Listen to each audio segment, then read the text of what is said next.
நம்மை தரம் தாழ்த்தி இந்தியாவில் இந்தி தெரியாதவர்கள், தமிழ் படிக்கிறவர்கள் இந்தியாவில் இரண்டாம் தர குடிமக்களாக மாற்றுகிற அயோக்கியத்தனத்தை 1926 இருந்து தொடர்ந்து செய்து கொண்டிருக்கிறார்கள். 1926 மார்ச் 1ஆம் தேதி நம் இனக்காவலர் தந்தை பெரியார் குடியரசு இதழில் தலையங்கம் எழுதுகிறார். தமிழுக்கு துரோகம் என்று எழுதுகிறார். காங்கிரஸ் பேர் இயக்கத்தில் இருந்து இந்த காங்கிரஸ் பேர் இயக்கம் இந்தியை திணிப்பதை நான் வன்மையாக கண்டிக்கிறேன். தமிழ்நாடு தமிழருக்கே என்று தீர்மானம் எழுதினார் தந்தை பெரியார். நான் வரலாற்றுடைய பின்பக்கங்களுக்கு போகிறேன் நண்பர்களே. பெண்ணுக்காக இன்னைக்கு இருக்கிற இளைய தலைமுறையை தெரிந்து கொள்ளுங்கள். நடராசன் தான் முதலில் இறந்தார். 1939 ஜனவரி 15ஆம் தேதி மொழிப்போருக்காக அடிபட்டு மிதிபட்டு அன்றைக்கு இருந்த சர்வாதிகார காங்கிரஸ் பேர் இயக்கத்தினுடைய காவல்துறை தமிழனை நசுக்கியது. அவனை அடித்து சிறைச்சாலையிலே தள்ளுகிறார்கள், கொட்டடியிலே தள்ளுகிறார்கள். அப்படி தள்ளுகிற போது உயிர் போகிற சூழல் மருத்துவமனைக்கு காவல்துறை அதிகாரி வருகிறான். ஏ நடராசா, உனக்கு உயிர் வேண்டுமா? அந்த உயிர் வேண்டும் என்றால் உனக்கு மருந்து கொடுக்க வேண்டும். மருந்து கொடுக்க வேண்டும் என்றால் இந்தி எதிர்ப்பு போராட்டத்தில் கலந்து கொள்ள மாட்டேன், கலந்து கொண்டதற்கு மன்னிப்பு கோருகிறேன் என்று கடிதம் எழுதி கொடு என்று சொன்னார். நாங்கள் என்ன சாவர்கர் வகைராக்களை சார்ந்தவர்களா? நடராசன் என்ன சொன்னான் தெரியுமா? இந்த உயிர் இந்த மண்ணுக்கும் என் மொழிக்கும் தானே தவிர உங்கள் மருந்துக்கோ மன்னிப்பு கடிதத்திற்கோ இல்லை என்று மன்னிப்பு கடிதம் கொடுக்காமல் மருத்துவமனையிலேயே மரணித்து போனான் நடராசன். ஒடுக்கப்பட்ட சமூகத்தை சார்ந்தவர். அதே 1939 மார்ச் 12 தாளமுத்து மரணித்து போகிறார். தாளமுத்துவும் நடராசனும் சென்னை மூலக்கொத்தளத்திலே இன்றைக்கு இடுகாட்டிலே தலைவர் 1 கிலோமீட்டர் தூரம் நடந்து போய் மலர்வளைய வைத்து விட்டு வந்தார். அந்த மூலக்கொத்தளம் தாளமுத்துவினுடைய மரணம் நிகழ்கிறது. மருத்துவமனையிலிருந்து தந்தை பெரியார், மறைமலையடிகளார், காசு பிள்ளை, பேரறிஞர் அண்ணா 4 பேரும் தோளிலே சுமந்து கொண்டு நடக்கிறார்கள். மூலக்கொத்தளம் இடுகாட்டில் தாளமுத்துவினுடைய சவத்தை வைத்துவிட்டு அண்ணா இப்படித்தான் பேசினார். தந்தை பெரியார் கண்ணீர் மல்க நிற்கிறார். இவன் மருந்தை சாப்பிட்டு விட்டு உயிர் வாழ்ந்திருக்கலாமே என்று தந்தை பெரியார் எத்தனித்தார். ஆனால் பேரறிஞர் அண்ணா சொன்னார், தாளமுத்துவினுடைய உடலை இன்னும் சற்று நேரத்தில் நெருப்பு சூழ இருக்கிறது. அந்த நெருப்பு சூழும். நாம் இப்போது வைப்பது இந்த உயிரற்ற சடலத்துக்கு வைக்கிற நெருப்பு அல்ல.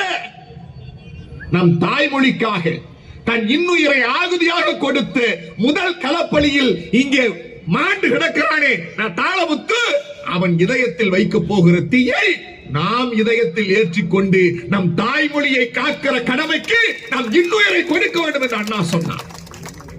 போராட்டம் வெடிக்கிறது. முதல் இந்திய எதிர்ப்பு மாநாடு மறைமலையடிகளார் தலைமையிலே காஞ்சிபுரத்தில் நடக்கிறது. நண்பர்களே, காஞ்சிபுரத்திலே ராஜாஜி கொக்கரிக்கிறார். ராஜாஜியினுடைய காவல்துறையில் துப்பாக்கி, எங்களிடத்திலே துப்பாக்கி இருக்கிறது என்று ராஜாஜி கொக்கரிக்கிறார். இப்படித்தான் பேசுகிறார். முட்டாள்கள், இந்த நாட்டின் ஒற்றுமைக்கு குந்தகம் விளைவிக்கிற முட்டாள்கள். யாரை பார்த்து சொன்னார்? உலகமே பேரறிஞர் பெருந்தகை எங்கள் அண்ணாவை பார்த்து சொன்னார் முட்டாள்கள் என்று சொன்னார்.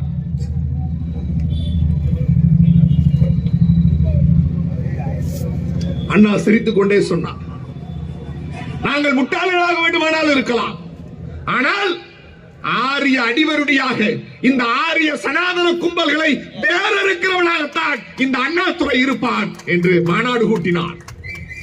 அந்த மாநாட்டில் அண்ணாவினுடைய உரை வரலாற்று சிறந்த உரை. தம்பிமார்களே, நமக்கு கிடைத்த தலைவர்களைப் போல வேறு எந்த இயக்கத்தின் அரசியல் தலைவர்களுக்கும் அவ்வளவு அறிவு கிடையாது. அவ்வளவு அற்புதமான தலைவர்கள். பேரறிஞர் அண்ணா பேசுகிறார். பேரறிஞர் அண்ணா மாநாட்டிலே பேசுகிறார். தந்தை பெரியார், மறைமலையடிகளார் எல்லோரும் இருக்கிறார்கள். அண்ணா பேசுகிறார். எம்மை பார்த்து முட்டாள்கள் என்று விழிக்கிறார்கள். நாங்கள் முட்டாள்கள் கூட்டம் அல்ல. இங்கே உட்கார்ந்து இருக்கிற தம்பிமார்களை பார்த்து சொல்லுகிறேன், நான் வீரர்களை அழைக்கிறேன், வீணர்களை அல்ல. அங்கு ஒரு வீணர் கூட்டம் நம்மை மொழியின்பால் அடிமையாக்க எத்தனிக்கிறது. அந்த வீணர் கூட்டத்தை இந்த மண்ணை விட்டு விரட்டுவதற்கான வீரர்களை நான் அழைக்கிறேன். சட்டமன்ற நாற்காலியையோ நாடாளுமன்ற நாற்காலியில் உட்காருகிற பொம்மைகளை அல்ல, வீட்டுக்கும் சிறைச்சாலைக்கும் வித்தியாசம் தெரியாத வீரர்களை அழைக்கிறேன். தேவைப்பட்டால் என்னோடு வாருங்கள், பதவி தருவேன் என்று அழைக்கவில்லை. எம் இனம் காக்க, எம் பண்பாட்டை காக்க, எம் மொழியை காக்க இந்த அண்ணாவோடு சேர்ந்து உயிரை தியாகம் செய்கிற வீரர்களை அழைக்கிறேன் என்று வீரர் பட்டாளத்திற்கு கட்டயம் வாசித்தார் பேரறிஞர் அண்ணா. அவர்தான் முதல் மொழிப்போரின் சர்வாதிகாரி அண்ணா. தந்தை பெரியார் வரைத்தான் நியமித்தார். காலம் மாறுகிறது. 1938, 39, 40, 42 வரலாற்று சம்பவத்தை சொல்லுகிறேன் நண்பர்களே. கலைஞர் தன் மூத்த மகனுக்கு அழகிரி என்று பெயரிட்டார். எப்படி நம்முடைய தலைவருக்கு ஸ்டாலின் என்று பெயரிட்டாரோ அப்படி அழகிரி என்று பெயரிட்டதற்கும் ஒரு வரலாறு உண்டு. அந்த பட்டுக்கோட்டை அழகிரி என்கிற ஒரு மாண்புமை தலைவன் அவன் எழுந்து நின்று பேசினால் நம் இதயமெல்லாம் ரத்தம் வெடிக்கும். அப்படிப்பட்ட ஒரு மாபெரும் தலைவன் பட்டுக்கோட்டை அழகிரி. இந்த பட்டுக்கோட்டை அழகிரி இந்திய எதிர்ப்பு போரின் 2வது போரில் இந்தியை எதிர்த்து நான் பிறந்து வளர்ந்த திருச்சி உறையூரில் இருந்து நடைபயணம் போகிறார் சென்னைக்கு. 42 நாள் 500 பேர் கடும் மழை, வெயில், புயல் பயணிக்கிறார். பட்டுக்கோட்டை அழகிரி போகிறார். திருச்சியிலிருந்து சென்னைக்கு நடைபயணம். உடல் நலிந்து போகிறது. காசநோய் அவரை உருக்குகிறது. தந்தை பெரியார், பேரறிஞர் அண்ணா எல்லோரும் வர வேண்டும் என்று எத்தனிக்கிறார்கள். கூட்டம் நிறைவு. சென்னை கடற்கரையிலே கூட்டம் நிறைவு. கூட்டம். பட்டுக்கோட்டை அழகிரி நின்று பேசுகிறார். என்ன பேசினார் தெரியுமா? இதுதான் நான் பேசுகிற கடைசி மேடை. என் உயிரின் மேல் இருக்குமா என்று தெரியாது. என் செந்தமிழை காப்பதற்கு, என் தாய்மொழியான தமிழை காப்பதற்கு என்னால் என்ற பெரிய புரட்சி ஒன்றை 500 களவீரர்களோடு எங்கள் ஐயா பெரியார் அவர்கள் கையில் ஒப்படைத்திருக்கிறேன். நான் மரணித்து விடுவேன். என்னை எலும்புருக்கி நோய் உருக்கி கொண்டிருக்கிறது. என்னை மரணித்தாலும் என் உடம்பு இந்த மண்ணுக்குள் எரியூட்டப்பட்டாலும் அது கடைசி நிமிடம் வரை செந்தமிழை காக்கிற சேனையினுடைய படையின் வீரர்களுக்கு தியாக தீபமாகத்தான் இருக்கும் என்று அழகிரி பேசினார். பேசிவிட்டு பட்டுக்கோட்டைக்கு ரயில் ஏறுவதற்காக, தஞ்சாவூர் போவதற்காக எழும்பூர் ரயில் நிலையத்திற்கு போய்விடுகிறார். உடல் நல குன்றி அண்ணா அழகிரியை பார்க்க வேண்டும், அழகிரியை கட்டி அணைக்க வேண்டும், அண்ணா பேச வேண்டும் என்று பேரறிஞர் அண்ணா ஓடி வருகிறார். அழகிரி உடல் நலிவற்றி ஏறி போகிறார். அண்ணா கண்கலங்கி கொண்டே பேசினார். என் அருமைக்குரிய படை தளபதி பட்டுக்கோட்டை அழகிரி, நீ எலும்புரிக்கு நோயால் உருகிறாய் என்று சொல்லுகிறாயே, உன் உயிர் அவ்வளவு எளிதாய் சென்று விடாது. என் இனத்தை காப்பதற்கு இத்தனை படை வீரர்களை நீ கொடுத்திருக்கிறாய். உன் உயிரை அப்படி போக விட மாட்டேன் என்று அண்ணா சொன்னார். என் அருமை நண்பர்களே, என் அருமை தம்பிமார்களே, நான் உங்கள் ஊருக்கு கூட்டம் பேச வர வேண்டும் என்று நீங்கள் அழைக்கிறீர்கள். நான் வருகிறேன். ஆனால் நான் கூட்டத்திற்கு வர வேண்டும் என்றால் பட்டுக்கோட்டையில் இருக்கிற அழகிரிக்கு 100 ரூபாய் மணி ஆர்டர் அனுப்பி வைத்துவிட்டு அந்த ரசீதையும் உங்கள் தேதியின் கூட்டத்திற்கான இடத்தையும் சேர்த்து எனக்கு கடிதம் எழுதுங்கள். அது 1000 கூட்டமாக இருந்தாலும், என் உயிர் போகிற கூட்டமாக இருந்தாலும் பட்டுக்கோட்டை அழகிரிக்காக பேசிவிட்டு சாவேன் என்று பேரறிஞர் அண்ணா சொன்னார். அந்த கூட்டம், அந்த 500 பேர் நடந்து வருகிற போது பட்டுக்கோட்டை அழகிரியின் முன்னால் முட்டைகள் வீசப்பட்டது, தக்காளிகள் வீசப்பட்டது, செருப்பு மாலை போடப்பட்டது. எல்லாவற்றையும் சிரித்துக் கொண்டே கடந்து வந்தார் அழகிரி. அந்த காலகட்டத்தில் 3வது இந்தி எதிர்ப்பு, 3வது இந்தி போர் வருகிற போது உங்கள் மாநகரம் இருக்கிறது திண்டுக்கல். திண்டுக்கல்லினுடைய ரயில் நிலையம். அந்த ரயில் நிலையத்தில் இங்கிருக்கிற கழக தீரர்கள் ஹிந்தி எழுத்துக்களை அழிக்கிற போராட்டத்தை நடத்தினார்கள். அப்படி போராட்டம் நடத்துகிற போது காவல்துறை எம் தம்பிமார்களுடைய மண்டையை பிளந்து ரத்தம் கொட்டியது. திண்டுக்கல்லில் கருப்பு மைக்கு பதிலாக சிவப்பு ரத்தத்தை கொண்டு ஹிந்தியை அளித்த வரலாறு இந்த திண்டுக்கல் தீரர்களை சாரும். இதே திருச்சி திண்டுக்கல் சாலையில் இன்னொரு மாணவர் படை போராடுகிறது. சாக்பீஸை கொண்டு வருகிற காரை எல்லாம் போக்குவரத்தை நிறுத்தி இந்தி ஒழிக தமிழ் வாழ்க என்று எழுதுகிறார்கள் இந்த திண்டுக்கல் மாவட்டத்தை சார்ந்த தம்பிமார்கள். அப்படி எழுதுகிற போது சாக்பீஸ் தீர்ந்து போகிறது. சாக்பீஸ் தீர்ந்து போகிறது. அப்படி தீர்ந்து போன சாக்பீஸை எங்கடா என்று கேட்டபோது சாக்பீஸ் தீர்ந்து போய்விட்டது, மையில்லை என்ற போது ஒரு தலைவன் ஒரு நண்பன் தன் கையை கிழித்து ரத்தத்தை தொட்டு இந்தி ஒழிக தமிழ் வாழ்க என்று ரத்தத்தால் தமிழுக்கு வாழ்வு கொடுத்தது இந்த திண்டுக்கல். அப்படியே கடந்து வருகிறேன். பல்லடம் பொன்னுச்சாமியின் தியாக வரலாறு இப்படியே ஒவ்வொருவராக வருகிற போது 1960களில் தான் மிகப்பெரிய இந்திய எதிர்ப்பு போராட்டம். அந்த இந்திய எதிர்ப்பு போராட்டத்தில் தலைவர் கலைஞர் கைது செய்யப்படுகிறார். தந்தை பெரியார் கைது செய்யப்பட்டு பெல்லாரி சிறையில் அடைக்கப்படுகிறார். தலைவர் கலைஞர் பாளையங்கோட்டை சிறைச்சாலையிலே அடைக்கப்படுகிறார். பேரறிஞர் அண்ணா பாளையங்கோட்டைக்கு ஓடுகிறார். என் அன்பு தம்பி கருணாநிதியை காண்பதற்கு ஓடினேன். அவனை தனிமை சிறையில் கொட்டடியில் அடைத்து வைத்திருக்கிறார்கள் என்று எல்லோரும் சொல்லுகிறார்கள். இல்லை இல்லை, என் தம்பி தனிமையில் இல்லை. கொடும் விஷம் கொண்டிருக்கிற பாம்புகளோடு அவன் அடைக்கப்பட்டிருக்கிறான். கொட்டியவுடன் உயிர் போகிற தேள்களோடு என் தம்பி அடைக்கப்பட்டிருக்கிறான். ஆகவே நான் உங்களுக்கு ஒன்றை சொல்லுகிறேன். அண்ணா சொன்னார், எப்படி கிறிஸ்தவர்களுக்கு வேளாங்கண்ணி பாத யாத்திரை போகிற புனித தலமோ, இந்துக்களுக்கு எப்படி பழனி பாத யாத்திரை போகிற தலமோ, இஸ்லாமியர்களுக்கு நாகூர் தர்கா பாத யாத்திரை போகிற தலமோ, அப்படி தமிழருக்கும் கலைஞர் மாதிரி இந்த மொழிக்காக முத்தமிழறிஞர் கலைஞர் என்று சொல்லுகிறோமே, அண்ணாவினுடைய ரெஸ்யூம், இன்னும் அண்ணாவினுடைய ரெஸ்யூமுக்கே போல. நீங்க அண்ணாவினுடைய நாடாளுமன்ற பேச்செல்லாம் கேட்கணும். இந்திய எதிர்க்கிறார்கள், இந்திய கொண்டு வரலாம். நான் அதாவது ஆட்சி மொழி சட்ட மசோதால அண்ணா பேசிய பேச்சை தயவு செய்து ஆன்லைன்ல போய் பாருங்க. இந்தி எதிர்ப்புக்கு அண்ணா நாடாளுமன்றத்தில் பேசுகிறான். 1963 மே மாதம் 5ஆம் தேதி, என்னுடைய நினைவு சரியாக இருக்கிறது. அப்போது சொல்லுகிறார்கள், உனக்கு என்ன பைத்தியம் பிடித்திருக்கிறதா? பூபேஷ் குப்தா, வாஜ்பாய் எல்லாம் பார்லிமெண்ட்ல இருக்காங்க. அண்ணாவிடத்தில் கேட்கிறார்கள், இந்தி அதிகம் பேசுகிறார்கள். அந்த அதிகம் பேசுகிற நபர்களில் தான் இந்தியை தான் இந்த நாட்டினுடைய தேசிய மொழியாக வைக்க வேண்டும். Official language and national language. அப்போது அண்ணா எழுந்து கேட்டார். எல்லா தலைவர்களும் ஒத்துக்கொண்டார்கள். கம்யூனிஸ்டுடைய சித்தாந்தத்தை வழிநடத்துகிற பூபேஷ் குப்தா போன்றவர்கள் அது சரிதானே என்று பேசினார்கள். மேற்கு வங்கத்தில் இருந்து வந்தவர்கள் வங்க மொழியை துறந்து இந்தியை ஏற்றுக்கொள்ளலாம் என்று சொன்னார்கள். ஆனால் அண்ணா பேசினார். அண்ணா படித்தான் ஆரம்பித்தார். What is called democracy? What is called democracy? Democracy, it doesn't mean for majority. இந்த வார்த்தையை பாருங்க. நாம ஒருத்தர் தான் இருக்கோம். ஒரே ஒரு அழுக்கு உருவம், மூக்குப்பொடி போட்ட கருப்பை கரைத்த சட்டை, பட்டனை கூட ஒழுங்கா போட முடியாது, தலைய கூட வார முடியாது. இப்படி ஏந்திரிச்சு ஒரு குள்ளமான உருவம் பேசுது.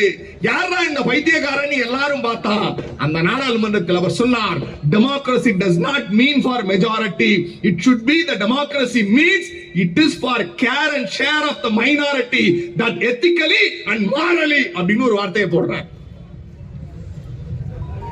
ஜனநாயகம் என்பது பெரும்பான்மைப்படுத்தப்படுவது மட்டுமல்ல, சிறுபான்மையின மக்களை பாதுகாப்பதும் அரவணைப்பதும், அது மொழியால் மதத்தால் இனத்தால் இருப்பதும் தான் ஜனநாயகம் அப்படின்னு அண்ணா சொன்னார். இந்த வார்த்தையெல்லாம் எவனாலே சிந்திக்க முடியாதுங்க, எவனாலே சிந்திக்க முடியாது. பெருமையோடு சொல்லுங்கள், திராவிட முன்னேற்ற கழகத்தின் எங்கள் தொடக்கத்தின் பிதாமகன் பேரறிஞர் அண்ணா என்று நாடாளுமன்றத்தில் பேசுறார். நாடாளுமன்றத்தில் பேசுறார். எண்ணிக்கையின் அடிப்படையில் தான் இந்த நாட்டில் தேசிய மொழியை தீர்மானிக்க முடியுமா? ஆம், வாஜ்பாய் சொல்றார், எஸ், நீ இந்தி மொழி வேணாம்னா நீ தீவிரவாதி, நீ ஆத்திக்வாதி, நீ பிரிவினைவாதம் பேசுற. அப்ப அண்ணா சொன்னார், I belongs to a Dravidian stock. I proud to call myself I'm a Dravidian. நான் திராவிட இனத்தை சார்ந்தவன். நான் திராவிடன் என்று சொல்லிக் கொள்வதில் பெருமை அடைகிறேன். ஆனால் என்னுடைய மொழி தமிழ். நீங்கள் சொல்லுகிறீர்களே எண்ணிக்கை அடிப்படையில் தான் இந்த நாட்டின் தேசிய மொழியை தீர்மானிக்க வேண்டும் என்று உங்களிடத்தில் ஒரு கேள்வி கேட்கிறேன். பூபேஷ் குப்தா அவர்களே, வாஜ்பாய் அவர்களே, உங்களிடத்தில் கேட்கிறேன், எண்ணிக்கையின் அடிப்படையிலே தான் இந்த நாட்டில் மொழி தீர்மானிக்கப்பட வேண்டுமா? இந்த நாட்டின் தேசிய பறவை எது? மயில், பீகாக். எண்ணிக்கையின் அடிப்படையில் நீங்கள் இந்த தேசத்தின் பறவையை தீர்மானிக்க வேண்டும் என்றால் காக்கையை தான் தீர்மானிக்க வேண்டுமே தவிர மயிலை அல்ல. இந்தி காக்கை போன்றது, தமிழ் மயிலை போன்றது என்று வாதம் வைத்தார். இந்த வாதத்திற்கு பதில் இல்லை. அண்ணா பேச பேச எல்லோரும் ஓடுகிறார்கள், அவைக்குள்ளே ஓடி வருகிறார்கள். ஜவஹர்லால் நேரு பிடித்துக் கொண்டிருந்த சிகரெட்டை தூக்கி போட்டுவிட்டு உள்ளே ஓடி வருகிறார். யாரடா அது பேசுகிறது என்று. அண்ணா பேசி முடித்து விட்ட பிறகு, அண்ணாவின் வாதங்களை கேட்டதற்கு பிறகு அண்ணா சொன்னார், எண்ணிக்கையில் மட்டுமல்ல, கலாச்சாரத்தால் பண்பாட்டால் இந்த உலகத்திற்கு கொடுப்பதற்கு அதிகம் பெற்றிருக்கிற ஒரே மொழி என் தாய்மொழியான தமிழ் மொழிதான். அந்த மொழியை நீங்கள் தேசிய மொழியாக அறிவியுங்கள் என்று சொன்னார். தேசிய மொழியாக அறிவிக்கவில்லை என்றால் ஆங்கிலத்தை ஆட்சி மொழியாக அறிவியுங்கள், இந்தி கூடாது. அப்போது அண்ணாவை பார்த்து வாஜ்பாய் எழுந்து சொன்னார், ஆங்கிலம் வெள்ளைக்காரனுடைய மொழியான ஆங்கிலம் உனக்கு பிடித்திருக்கிறதா என்று சொன்னபோது அண்ணா சொன்னார், இல்லை இல்லை, நீங்கள் இந்தி பேசுகிறீர்கள், எனக்கு இந்தி தெரியாது, நான் தமிழ் தான் பேச முடியும். நான் இங்கே பாராளுமன்றத்தில் ஆங்கிலத்தில் பேசுகிறேன், ஆனால் என் நாட்டிற்கு போனால் அங்கே தமிழில் தான் பேசுகிறேன், தமிழில் தான் எழுதுகிறேன். நீங்கள் என்ன சொல்லுகிறீர்கள்? இங்கே போய் இந்தியில் பேசு, இந்தியில் எழுது என்கிறீர்கள். என்னால் முடியாது. ஆங்கிலம் உங்களுக்கும் பொதுவான மொழி, எனக்கும் பொதுவான மொழி. இங்கே நான் ஆங்கிலத்தில் பேசுகிறேன், உங்களுக்கு புரிகிறது. எங்கள் ஊரில் வந்து நீங்கள் ஆங்கிலத்தில் பேசுங்கள், எங்களுக்கு புரியும். குடியரசுத் தலைவர் வந்தார். குடியரசுத் தலைவர் சென்னையிலே போய் ஹிந்தி பிரச்சார சபாவிலே 56,000 பேருக்கு பட்டம் கொடுத்து விட்டு அவர்களிடத்திலே கேட்டார், நான் உங்களிடத்தில் ஆங்கிலத்தில் பேசலாமா, இந்தியில் பேசலாமா என்று. எல்லோரும் இந்தியில் பேசுங்கள் என்றார்கள். அப்போது குடியரசுத் தலைவர் சொன்னார், நான் மகிழ்ச்சியோடு பேசினேன் என்று சொன்னார். இந்தி பட்டம் பெற இருக்கிறவனுக்கு முன்னால் இந்தியில் பேசுவதில் என்னையா பெருமை இருக்கிறது என்று நாடாளுமன்றத்தில் அண்ணா கேட்டார். அங்கே போய் நீங்கள் பேச முடியாத மொழியில் பேசினீர்கள் என்று சொன்னால் அது பெருமை. அவன் படித்தது ஹிந்தி, அவனிடத்திலே நீ ஹிந்தியில் தான் பேசி இருக்க வேண்டும், அதுதான் முறை. அவனிடத்திலே போய் ஆங்கிலத்திலோ தமிழிலோ பேசினால் அது மொழி எதேச்சை அதிகாரம். அதைத்தான் நாங்களும் சொல்லுகிறோம், அதைத்தான் நாங்களும் சொல்லுகிறோம். India is continental. இந்தியா என்பது ஒருமைப்பாட்டிற்கான சித்தாந்தத்தில் ஒரு தீபகற்பம். இது ஒரு நாடு அல்ல. இப்போதும் சொல்லுகிறேன், India is not a country. India ஒரு நாடு அல்ல. It's called union of states. It's called Union of States. We the people of India, we the people of India constitute ourselves. நாம் நமக்கு நாமே வழங்கிக் கொண்ட இந்திய அரசியலமைப்பு சட்டம் சொல்லுகிறது, இந்தியா that is பாரத் அப்படின்னு சொல்லிட்டு it is collection of the state. மொழி பேசுகிறவன் கேரளா, கர்நாடகா, மலையாளம், துளு, கன்னடம், தெலுங்கு, வங்கம், இந்தி, இப்படி. எங்க பீகாருடைய தாய்மொழி என்ன? காணா போச்சு. உத்தரப்பிரதேசத்துல 8 மொழி இருந்துச்சு, காணா போச்சு. ஹிந்தி படிக்கணும்னா ஹிந்தி படித்தவங்கள அந்த வரலாறுக்கு அப்புறம் போவோம். நாடாளுமன்றத்தில் அண்ணாவை பேசினது போனா இன்னும் 1 மணி நேரம் போவோம். அண்ணாவை கடந்து வருகிறேன். கலைஞர் தன் இளமை பருவத்திலேயே தமிழ் கொடி ஏந்தி தமிழுக்காக தன் இன்னுயிரை ஆகுதியாக கொடுப்பதற்கும் தயாராக இருந்த ஒற்றை காரணத்தினால் தான் அவர் ஆட்சி காலத்தில் தாய்மொழியான தமிழ் செம்மொழியாக அங்கீகரிக்கப்பட்டது. தமிழ் வழியில் அவருடைய இந்தி போராட்டம் என்பது வேறு. கல்யாணம் நடந்துகிட்டு இருக்கு. ஃபர்ஸ்ட் அம்மா பத்மா அம்மா கல்யாணம், மேடையில பொண்ணு உட்கார்ந்து இருக்கு, பையனை காணோம், தேடுறாங்க. ஏன் கல்யாணம், எங்கயா பையனை காணோம்னா, பையன் இந்தி ஒழிக தமிழ் வாழ்கன்னு ஊர்வலம் போய்கிட்டு இருக்காரு. அவர் தான் நம்முடைய தலைவர் கலைஞர். இது வரலாறு. இவங்க எல்லாம் எங்க தலைவரை பார்த்து கேள்வி கேட்கிறாங்க. அவங்க எல்லாம் அப்படி விடுங்க, அது நம்ம போக வேண்டாம். நம்ம எவன் ஒருவன் வரலாறை தெரிந்து கொள்கிறானோ, அதுலதான் ஒரு கிரேக்க அறிஞன் சொல்லுவான், சிங்கங்கள் தன் வரலாறை எழுதவில்லை என்றால் வேட்டைக்காரன் எழுதுவதே வரலாறாய் போய்விடும். திமுக காரன் வரலாறு நீ சரியா சொல்லலைன்னா நாம் தமிழர் வாழ்ந்து எடுக்கிறதும் இப்ப வராம்பார் விசில் அடிச்சான் குஞ்சி, இவங்க சொல்றது வரலாறா போயிடும். திமுக காரன் உடம்பு அறுத்து பாடுறான். அவன் கருப்பு சிவப்பு மட்டுமல்ல, இந்த இனம் மான பண்பாட்டை நான் திமுக தொண்டன். நாங்க ஒரு படம் நடிச்சோம், அந்த படம் போச்சு. இந்த மேடையில அவங்க எல்லாம் பேசுறதே எனக்கு அண்ணன் செந்தில் அண்ணன் பேசிக்கிட்டு இருந்தேன். அந்த கோபம்லாம் இங்க வந்துருச்சுன்னா வேற மாதிரி நான் பேசுறேன். எனக்கு நான் திரும்பவும் சொல்லுகிறேன், நீங்கள் அச்சப்படுவது, நாம் சந்தேகப்பட்டு கூட அச்சப்பட்டு விடாதீர்கள். ஏன் தெரியுமா?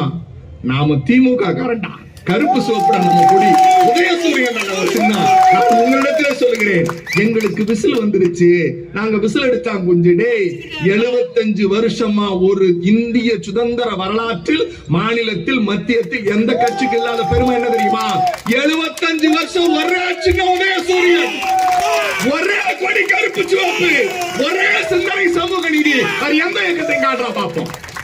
எவனாவது காட்டு, உன் தலைவர்களை வருஷ போடு, உன் தலைவர்களை வருஷ போடு.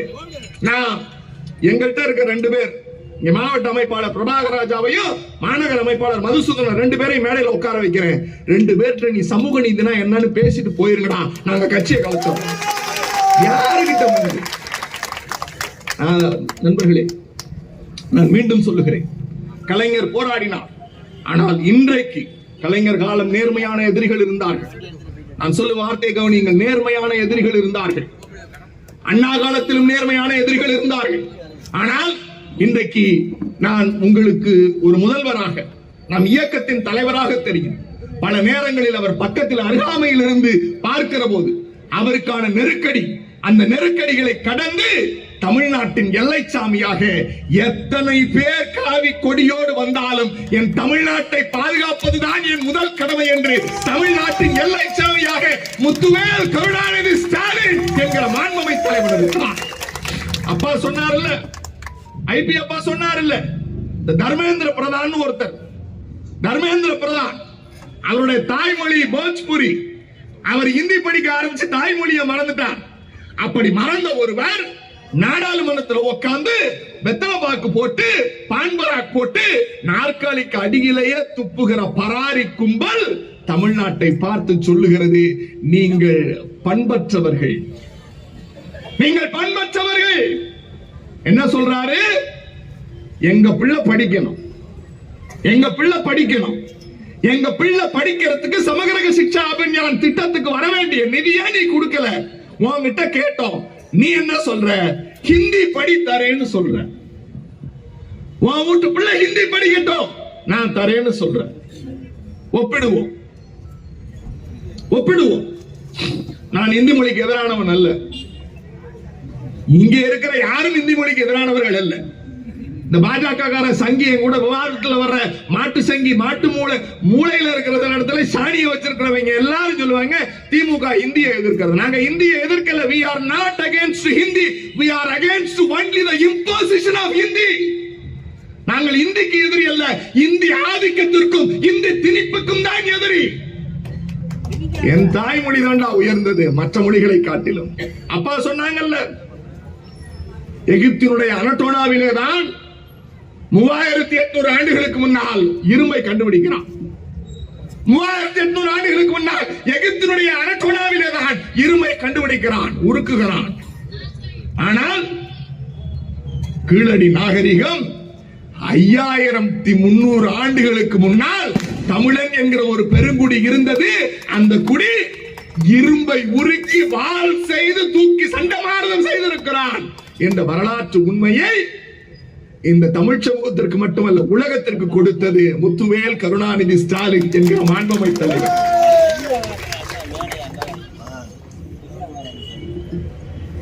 மோடி இங்க வந்தா துப்பார்க்கு துப்பாய துலுக்காமலே அப்படின்னு முடிச்சாரு. நீ எல்லாம் ஏன்டா பேசுறீங்க? பாருங்கள், மோடி திருக்குறள் பேசுகிறார். சரி, அதுக்கு என்னப்ப அவரே பேசிட்டார்.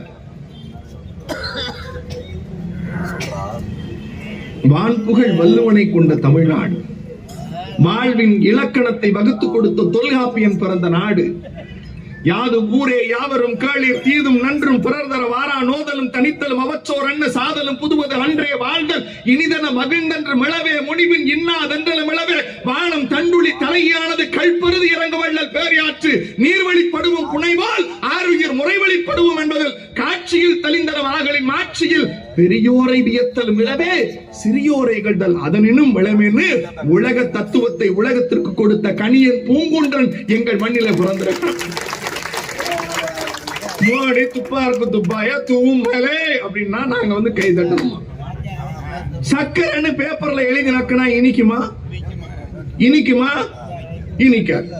இங்க இருக்கிறவர்களுக்கு எத்தனை பேருக்கு தமிழ் மொழி தெரியும், தமிழ் மொழி எழுத தெரியும்? கை தூக்குங்க பாப்போம். தெரியுமா? தெரியும்ல? கை கீழே போடு. இங்க இருக்கிற எத்தனை பேருக்கு சமஸ்கிருதம் பேச தெரியும், எழுத தெரியும்? கை தூக்குங்க. சத்தமா சத்தமா தெரியும். 11 வருஷத்துல நம்ம துப்பாருக்கு துப்பாய தூவும் மலை செத்துப்போன மொழிக்கு 2800 கோடி ஒதுக்கி இருக்காப்ல. எவ்வளவு? அது நீங்க பேசிங்க. 2800 கோடி ஒதுக்கி இருக்காப்ல. நம்முடைய தமிழ் மொழிக்கு வெறும் 4 கோடி தான். எவ்வளவு? 4 கோடி. செம்மொழி உயிராய்வு மையம் கலைஞர் வாங்கினார். ஐயா சொன்னாங்கல்ல, அன்னை சோனியா காந்தி கேட்டு செம்மொழி அறிவிச்சாங்க. எல்லாத்துக்கும் சேர்த்து 2006 செம்மொழி ஆய்வு நிறுவனம் மைசூர்ல கொண்டு போய் வச்சாங்க. அப்ப கலைஞர் சொன்னார், மைசூர்ல எல்லாம் கூடாது, என் மொழி சிறப்பு மொழி, தமிழ் செம்மொழி உயராய்வு மையம்னு சென்னையில கொண்டு வந்து எனக்கு ஒரு மையம் கொடுங்கன்னு ஒரு மையத்தை கொண்டு வந்து வச்சார். அந்த மையம் கடற்கரை சாலையில் இன்னைக்கு பிடபிள்யூடி பில்டிங்கா இருக்குல்ல, அந்த இடத்துல வச்சாரு கலைஞர். நம்ம தமிழ்நாட்டினுடைய ஒரு சாபக்கேடு ஒண்ணு இருக்குல்ல, ஊதுபத்தி உருட்டுன அக்யூஸ்ட் யாரு? யாரு? யாரு? மோடி சொல்றாப்ல முந்தானத்துக்கு, ஜெயலலிதா ஆட்சியை கொடுப்போம். அது ஊதுபத்தி உருட்டுற ஆட்சியா? போதும்டா, போதும். பார்ப்பன பணியா கும்பலுக்கும் அமித்ஷாவுக்கும் மோடிக்கும் காலில் போடுகிற செருப்பை நக்கி பிழைக்கிற நாய்களின் கூட்டம் 4.5 ஆண்டு காலம் தமிழனை, தன்மானத்தை, பண்பாட்டை டெல்லி சர்க்காரிடத்தில் அடகு வைத்த போது அதை மீட்டெடுத்த ஆட்சி கருப்பு சிவப்பு உதயசூரியன் முத்துவேல் கருணாநிதி ஸ்டாலின். என் தலைமை மட்டுமில்லை, நான் சொன்ன தர்மேந்திர பிரதான் எடப்பாடி ஆட்சியில இருந்தா தர்மேந்திர பிரதான் சொன்னதை எடப்பாடி கேட்டிருப்பான். என் தலைவர் என்ன தெரியுமா சொன்னார்? 2 கோடி இல்ல, 5 கோடி இல்ல, நீ 10,000 கோடி கொடுத்தாலும் என் தாய் தமிழ் பிள்ளைகளை இந்திக்கு அடமானம் வைக்க மாட்டேன், என் பிள்ளைகளுக்கு தேவையான நிதியை நானே செய்து கொடுக்கிறேன் என்று சொன்ன தலைவர் முத்துவேல் கருணாநிதி ஸ்டாலின். சார், நம்மளை எல்லா இடத்துலயும் வஞ்சிக்கிறான் சார். இடி, சிபிஐ, ஐடி எல்லாத்தையும் கொடுக்கிறான். கீழடி பொருளை இப்படி எல்லாம் கொண்டு வரோம். அமர்நாத் ராமகிருஷ்ணன் 950 பக்க அறிக்கையை கொடுக்கிறார். என்ன அறிக்கை? தமிழன் தான் உலகின் மூத்த குடி. சார், 5000 வருஷத்துக்கு முன்னாடி நம்ம அப்பத்தா தங்கத்துல தோடு செஞ்சு விளையாண்டு இருக்கான் சார். தோடு செஞ்சிருக்கான். மண்ணுக்கடியில 5000 ஆண்டுகளுக்கு முன்னால் டாய்லெட் வச்சிருக்கான், கழிவறை வச்சிருக்கான். எவ்வளவு தேர்ந்த பண்பாடு! இந்த தமிழர் நாகரிகத்தை, தமிழர் பண்பாட்டை மோடி அரசு ஏத்துக்கல. நாம 950 பக்க அறிக்கையை நம்முடைய ஆட்சியில் நம்முடைய தலைவர் முத்துவேல் கருணாநிதி ஸ்டாலின் டெல்லிக்கு அனுப்புறார். அவன் என்ன தெரியுமா சொன்னா? அமர்நாத் ராமகிருஷ்ணன், இதுல கடவுளுங்கிறதே இல்லையே, சாமியே இல்லையே, சாமி இருக்குன்னு எழுதி கொடு அப்படிங்கிற. அவர் முடியாதுங்கிற. உடனே அவன் என்ன சொல்றான்? உத்தரப்பிரதேசத்துல சிந்து நதின்னு ஒரு நதி இருக்கு, அந்த நதிக்கு அடியில தான் ஒரு நாகரிகம் இருக்கு, அந்த நாகரிகம் சிந்து நாகரிகம், அதுதான் உலகத்தின் மூத்த நாகரிகம் அப்படின்னு சொல்றான். சரிப்பா, ஒத்துக்கிறோம் நண்பர்களே. இது ரொம்ப முக்கியமான விஷயம். நம் பண்பாட்டு கலாச்சாரத்தினுடைய மிக முக்கியமான விழுமியங்கள். அந்த விழுமியத்தை மோடி சர்க்கார் ஏத்துக்கல. ஏன் ஏத்துக்கல தெரியுமா? ஆர்எஸ்எஸ் சொல்றான், சிந்து சரஸ்வதி நாகரிகம் தான் உலகத்தின் மூத்த நாகரிகம்னு இவனை நம்ப வைக்கணும். அப்படி நம்ப வைக்கலனா தமிழர் நாகரிகம் தான் இந்தியாவில் அல்ல உலகத்திலேயே மூத்த நாகரிகம் என்று பெயர் பெற்றுவிடும். அப்படி வந்தா அவன் கடவுள் இல்லைன்னு சொல்லுவான்.